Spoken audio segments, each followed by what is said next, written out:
Good morning. Thank you all so much for being here today. We are here about the update in Shirley B. Winston Recreation Center murder. We do have an update in the case. Before we get started, I am going to ask that everyone silence their phones and be respectful. We will take questions at the end. At this time, I'm going to invite Assistant Chief Lance Seaton up to get us started. Good morning.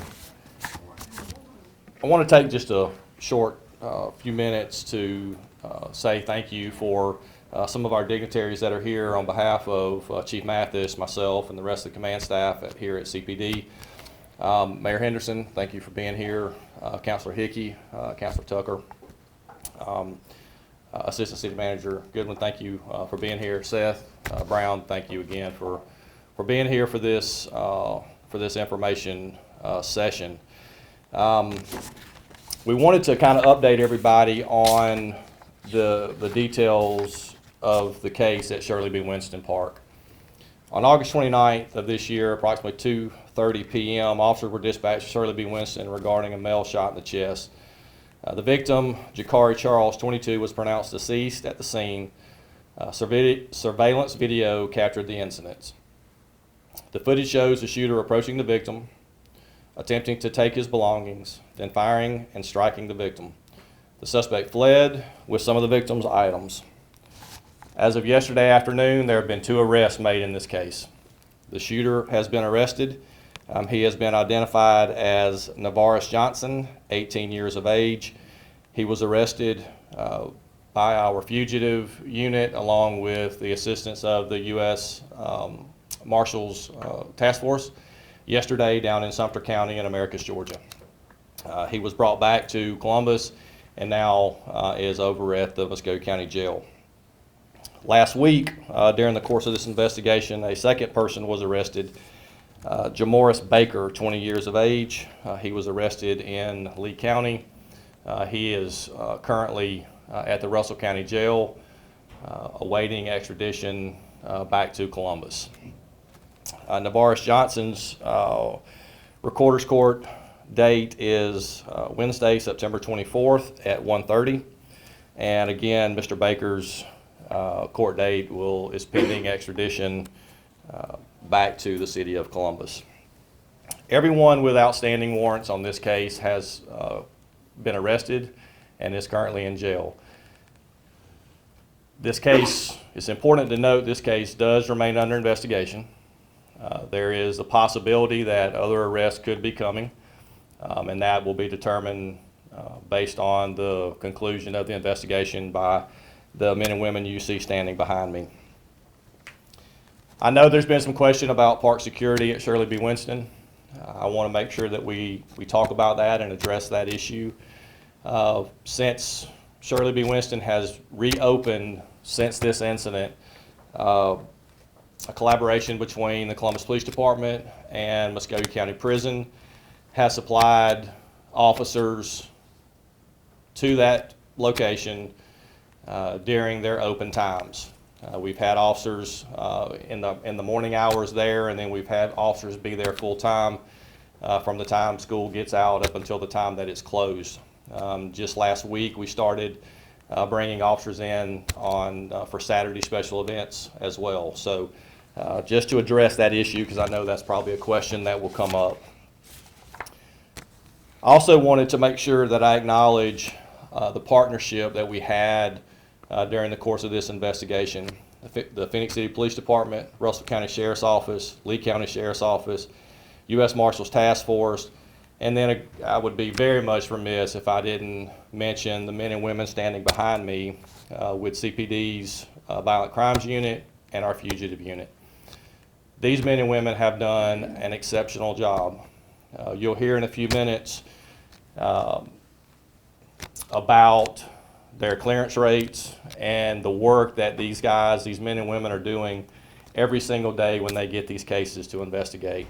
It is nothing short of phenomenal, and they should be commended for that. In closing, I just want to reassure the public that the shooter in this case is in custody. He is at the Muskogee County Jail awaiting court dates and trial. The other person that we believe to have supplied the firearm is also in custody. So the public should have confidence that the two major players in this particular incident are now in custody and off the streets of this city. It's important to note again, though, that this case remains under investigation, and there could be some additional charges coming. There could be some additional people charged. But the two main players in this case are now in custody. There's a scripture, Deuteronomy 31:6, that says, "Be strong and courageous. Don't be afraid or scared of them, for the Lord your God himself is who goes with you. He will not fail or forsake you." It's important to note, and I read that scripture to you because I believe it's important to note that this takes us all. Getting a handle on violent crime in this city is going to take everybody's help. It's going to take everybody's involvement. You can't police your way out of an issue like this. You can't arrest your way out of an issue like this.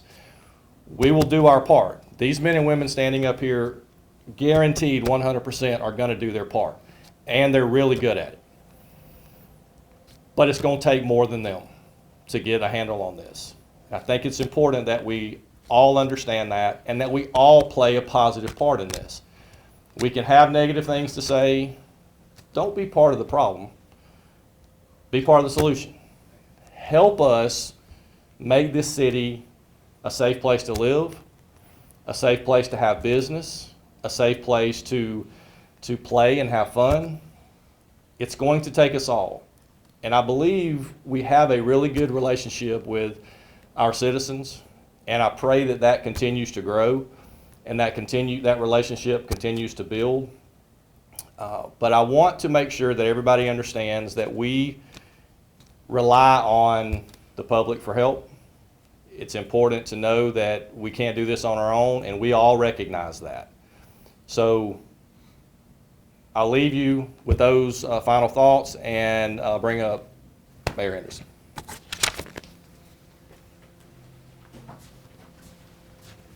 Thank you, Assistant Chief Deaton. The City Council and the City of Columbus provides recreation centers for our young people to recreate, to enjoy time with one another after they get out of school, to relax, to feel safe. A vicious attack like this occurring in one of those rec centers is absolutely intolerable. It won't be tolerated. The people that you see behind me that the Assistant Chief mentioned are some supremely talented, skilled, and dedicated law enforcement officers. I also think it's significant that we pointed out the two counselors that are here today, because anytime there's an opportunity to provide resources that allow us to eliminate the opportunity for something like this to happen, this council stepped up. Thanks to the technology that exists and thanks to these talented people, this year we can tell you that if you have committed a violent crime, you have a 100% chance of being caught. That's going to continue. So anybody that tries to disturb the peace in these facilities that have been placed there for younger people to enjoy their time away from school, if you commit something like that, we are going to catch you. So I want to thank the law enforcement officers for the dedicated work that they do. They don't quit. They're not going to quit until they catch the people that were involved in this. So now I'm going to bring up Don Kelly from the DA's office. Good morning. The case for our office and our role in the case begins really tomorrow, although we have been involved in discussions with the police department since this happened. We met with the Violent Crimes Unit to assess what charges could be brought and who could be charged. And moving forward, we will continue to work with the police department in further investigation of this case, because there's a lot of things that haven't been completed yet. But they were able to identify the shooter and the person who supplied the gun, and we feel confident that we have the right people in custody We will move forward with preliminary hearing tomorrow on one individual, and our goal is to get this case to trial as quickly as possible and get justice for our community, because this is the kind of crime that really shakes the community. When we have a violent shooting take place in a place where we send our kids to be safe, to be off the streets, we know there's nowhere that we can escape this violent crime that's happening. At the same time, we've made tremendous strides since 2021. The murder rate has come down greatly. The success in solving these murders and arresting the perpetrators has gone up. And we want to keep that moving in the right direction and convict people who are guilty of committing these types of crimes that terrorize our community. Thank you very much. All right, at this time, we'll take a few questions from the media. Anybody? Yep. Chief, clarification, which suspect is believed to have been the shooter and which suspect is believed to have been the person who supplied the weapon? Navaris Johnson is the shooter, and Jamoris Baker is the person who supplied the firearm. And did the Real-Time Crime Center play a role in catching these individuals? They did play some role. The technology did play some role in this investigation, as it does in almost all of our investigations at this point. What was security like at Shirley B. Winston prior to this shooting and during the shooting? That's something that I'm not 100% sure of what the security looked like there. I can just speak on the security that we provided once this incident occurred. We were asked to do that, and we were able to supply sworn officers to the facility, and continue to do that even today. Can you step back towards the mic a little bit? And my next question for you is, for residents who claim that Columbus has a crime problem here, what is your response to that? I think you've heard, this come out of this department many times. If we have one murder, that's too many. If we have one shooting, that's too many. The reality of it is, if you look at the data over the last up year to date this year comparable to last year, and you look at the data last year comparable to the year before, crime has gone down. That's the reality, and I know that with the way things get put out in the media and things get on social media and it gets shared and reshared, the appearance is that crime is just rampant in this city. I will tell you that what the data says, and this is data that we provide to the FBI, to the federal government, every single year, and we provide it on a monthly basis, the crime has gone down. All Part 1 crimes are down. I will tell you this, the violent crime is down more than anything else we have, because a lot of your Part 1 crimes are larcenies, they're thefts. But what we've seen is a 45% year to date, there's a 45% reduction in aggravated assaults in this town. That's huge. That is a tremendous reduction, and those are shootings, those type crimes. So I would just say to the public to just be cognizant of what you see, what you hear, what you read. We try to be as transparent as we possibly can by putting information out. We try to, sometimes it's information overload, right? We just put it out, but we do that because we want our citizens to understand that here's the real information. You use it, you take it for whatever it's worth, but, as of right now, crime is down, year to date it's down 15%. And we hope that'll, the goal is to try to get that to 25% by the end of the year. And would you say y'all are solving and making arrests quicker than prior years? And if so, what's contributing to that? There is no doubt that these men and women standing behind me are clearing cases much faster than we ever cleared them in my day.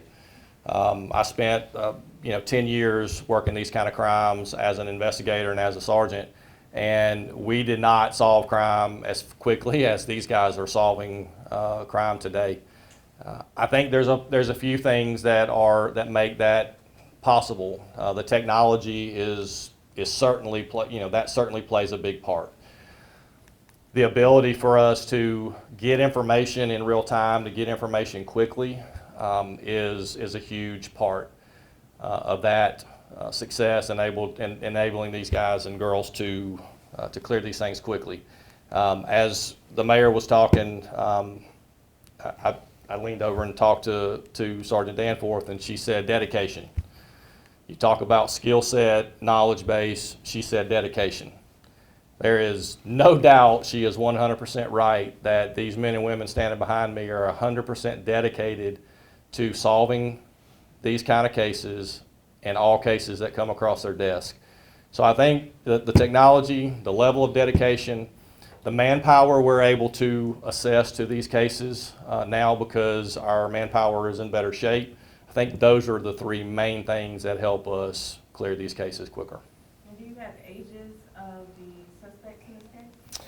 Navaris Johnson is 18 years of age. Jamoris Baker is 20 years of age. And do you have like any information on what stemmed the shooting, what caused them to shoot the victim? So what's clear in this right now is it was a robbery. Now, will that change? Was there something else to it? That remains to be seen. They will continue to investigate this case and see if that changes, if motive changes, or if there is an additional, motive to this. But what's clear off the bat is that it was a robbery.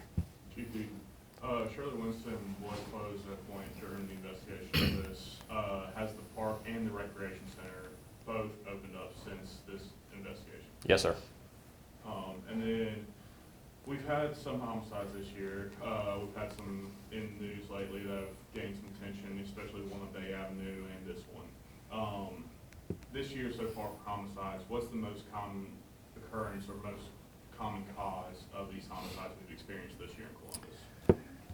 I think this year is very similar to years in the past. Most of these homicides are between people that know each other.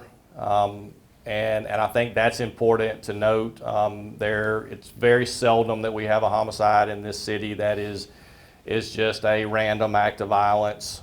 In most cases, it's between people that know each other, and there is some kind of ongoing issue or beef between the parties or individuals, or it's either domestic related, and that's pretty common for what we've seen, over the last 25 years for me.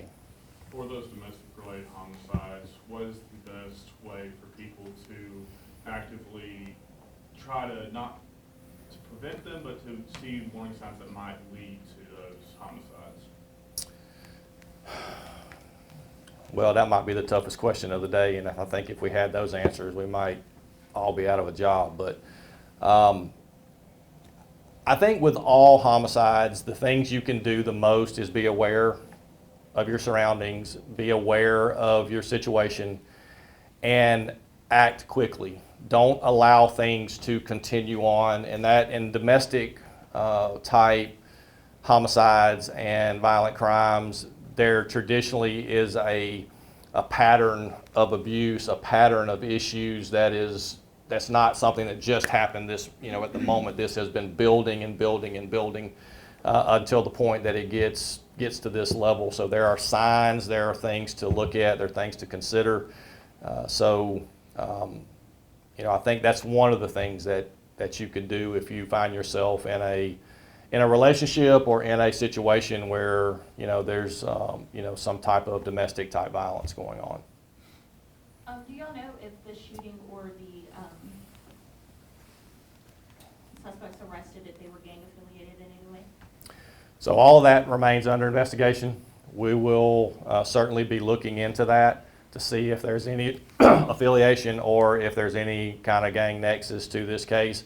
Right now, that's undetermined, and we'll follow up on that as these men and women get through this investigation. And We'll take one more question.